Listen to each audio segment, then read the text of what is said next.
وہ ایک گناہگار بنی اسرائیل کی اس کی کہانی موجود ہے کہ وہ آیا اور نیکوکار سے اس نے کوئی بات کی تو اس نے اس کو جھٹک دیا، اور وہ اتنا نیکوکار تھا جب وہ چلتا تھا تو بادل اس کے اوپر سایہ کرتا تھا، اللہ نے اس کو اتنا نوازا ہوا تھا، لیکن گناہگار کو دیکھ کر کے اس کے اندر نفرت کے جذبات پیدا ہوئے، اس نے کہا میرے سے بات نہ کر، پیچھے ہٹ جا، اللہ اکبر۔ تو وہ بیچارہ بڑا رویا کہ مالک میں اتنا گناہگار ہوں کہ تیرے پاک بندے مجھے اپنے پاس بٹھانے کے لیے بھی تیار نہیں، دل ٹوٹا، شکستگی پیدا ہوئی، کہا لیکن مالک تیری مرضی، اور واپس پلٹا۔ لیکن جب واپس پلٹا تو وہ بادل کا سایہ جو اس نیکوکار پہ تھا وہ سایہ اس گناہگار کے سر پہ آ گیا۔ تو وہ کرم نوازی جس پہ فرما دے، اس کے سارے بندے ہیں، تو اللہ کو جو ہے وہ تکبر کی نیکی نہیں، وہ گناہ جس کے بعد عجز پیدا ہو اللہ کو وہ پسند ہے، وہ گناہ جس کے بعد توبہ کے جذبات ابھریں، بندے کو شرمندگی کا احساس ہو۔ تو مت ایسے بنے کہ 4 نمازیں پڑھ لیں تو سب بے نمازیوں کو حقیر جاننے لگ جائیں،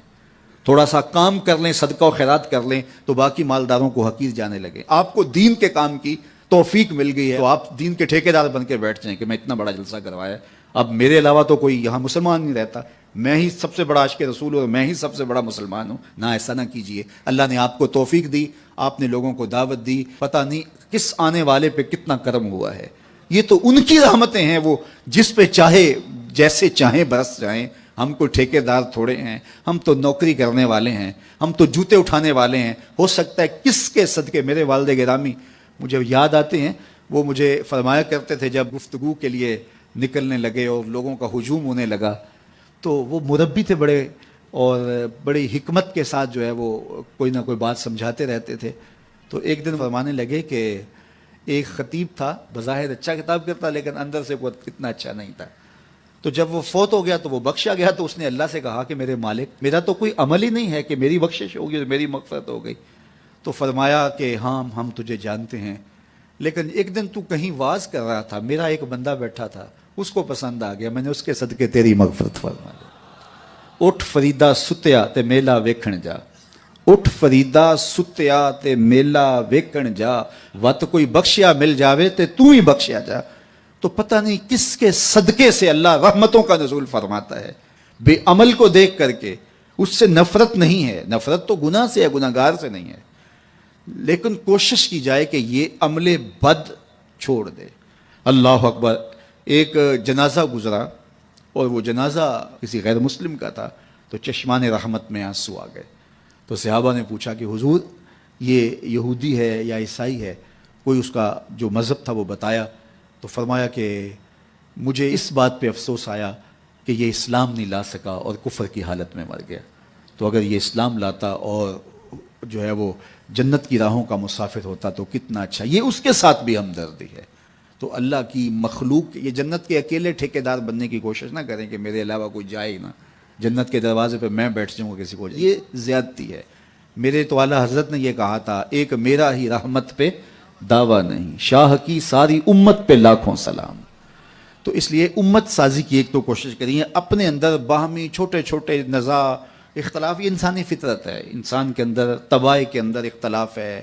ترجیحات کے اندر جو ہے وہ اختلاف ہے، اپنے اپنے مزاج کے اندر تفاوت ہوتا ہے،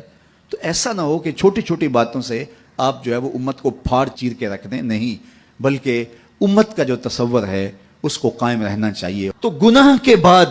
جب انسان کے اندر ندامت کا اظہار ہوتا ہے، وہ جو آنسو ٹپکتے ہیں، بندہ اپنے آپ کو چھوٹا سمجھتا ہے، میں اتنا گناہگار، میں پاپی، میں مجرم، میں میلا اتھرو، جب وہ اپنے آپ کو دیکھتا ہے کہ میں اتنا برا شخص ہوں،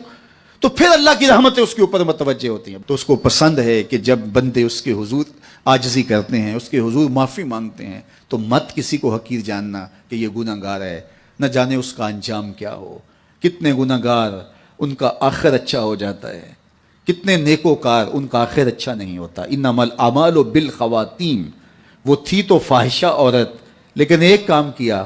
کہ ایک کتے کو پانی پلا دیا، اپنے دوپٹے سے جوتا باندھ کر کنویں میں لٹکایا اور اس کو پانی پلا دیا۔ حدیث پاک میں آتا ہے اللہ اس کے صدقے سے اس کی خطائیں معاف فرما دی۔ اور ایک نے بلی کو مار دیا خاتون کو، اور وہ جہنم کی آگ میں جلنے لگی۔ اس لیے کون کس کا انجام کیا ہوتا ہے، ہمارے بزرگ فرماتے ہیں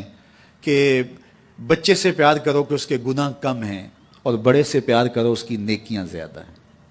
اس کی نیکیاں زیادہ ہیں۔ چھوٹے سے اس لیے پیار کہ اس کے گناہ کم ہوں گے، اور بڑے سے اس لیے پیار کہ اس کی نیکیاں زیادہ ہوں گی۔ اور اسی طرح جو ہے وہ خیال کرو کہ ہو سکتا ہے اس کا انجام بخیر ہو جائے اور اس کا آخر کتنا خوبصورت ہو، تو مت کسی کو حقیر جانیے گا۔ ایک میرا ہی رحمت پہ دعویٰ نہیں، شاہ کی ساری امت پہ لاکھوں سلام۔ تو حضور کی امت سے پیار کرو، مخلوق خدا کو جوڑنے کی کوشش کرو۔ اور آقا کریم علیہ الصلوۃ والسلام نے یہ جو امت کا تصور دیا اور کہاں کہاں سے لا کے کہاں کہاں کے افراد کو ایک گروہ میں، ایک جماعت میں اور ایک امت کے اندر پرویا، ایک لڑی کے اندر پرویا۔